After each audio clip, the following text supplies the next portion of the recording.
Welcome to the Top Gun Show. Today we have a returning guest, my friend Tim Bucher. And today we're going to interview him about his role as CPO, Chief Product Officer, right, at Scientific Games. This is a little known fact for me about you. I know it's on your LinkedIn, but tell our viewers a little bit about Scientific Games.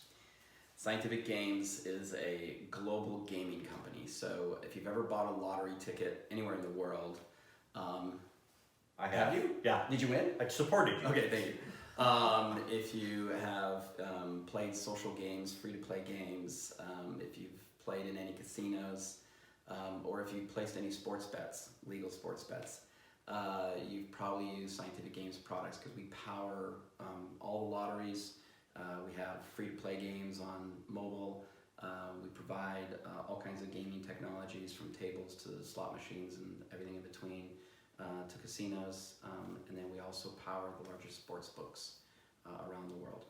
Well, you're probably happy that a lot of states are legalizing gaming. Yeah, it was kind of that was 2018, May 15th, I think. Who remembers those things? Yeah. But yeah, so in Europe, I mean, sports betting has been part of the culture, especially in places like the UK, forever. Yeah. And the United States has now legalized it and letting the states decide how they want to implement it. Right. That's crazy. And it's a publicly traded company. It is. Small, like 10,000 employees, something like that. Yeah. Oh. Okay. Well, let's talk about the content here. How's Scientific Games using technology to reach out and gain more market share?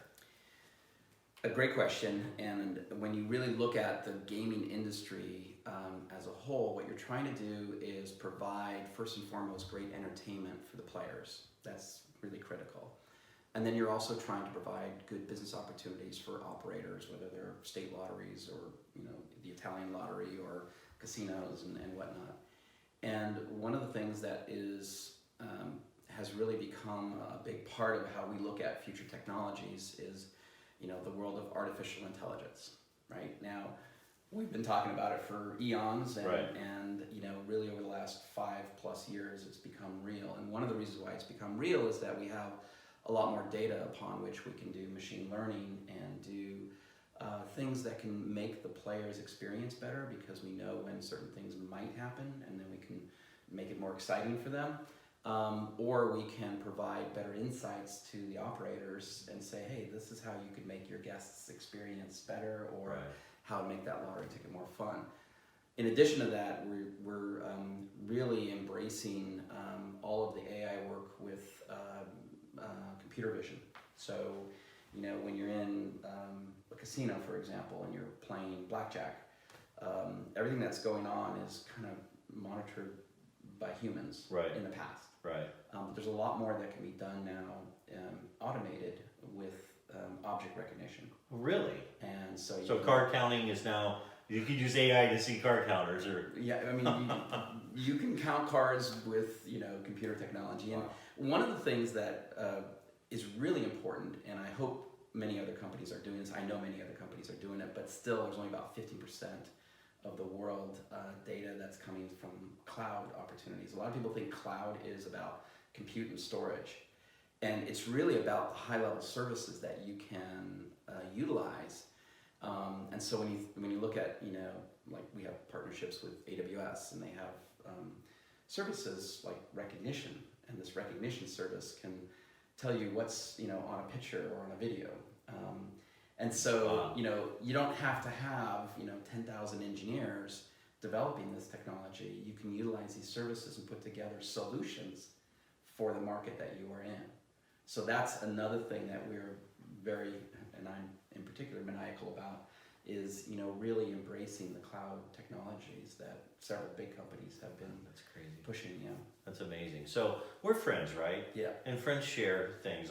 So do you know who's going to win, what the numbers are going to be for Saturday?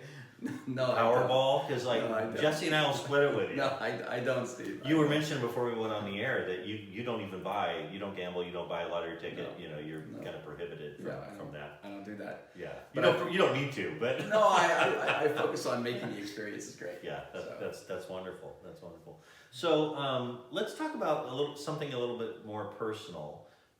Who is the most famous person? You've met a lot of famous people, but who's the most famous person that you would want to meet, like dead or alive? Who is it?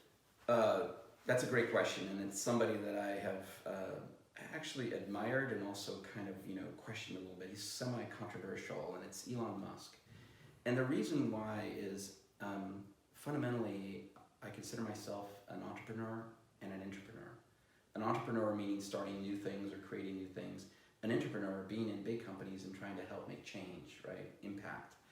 And what I see Elon Musk doing and what I've read about him, and obviously, what you see very publicly every day, I mean, he's an amazing entrepreneur. Yeah. Like he's doing some big risk items, right? Whether it's, digging a tunnel and right. The Boring Company, I think, has great opportunities for transportation in the future and many other things. So yeah, and what he's done for space exploration and Crazy. Communication, right? A big area you're very familiar with. Yeah. Obviously electric cars and whatnot. But yeah, I'd love to sit down and have a chat with him and just kind of try to understand how his brain ticks, because he's just amazing. Well, I'll tell you what, I'm trying to get him on the Top Gun show. Really? So when that happens, okay, I'll have you film and then we'll spend some time together. Perfect. All right. A 2 for 1. All right. You've heard it here on the Top Gun show. Tim, thanks again for being on the show. All right, thanks. Appreciate it.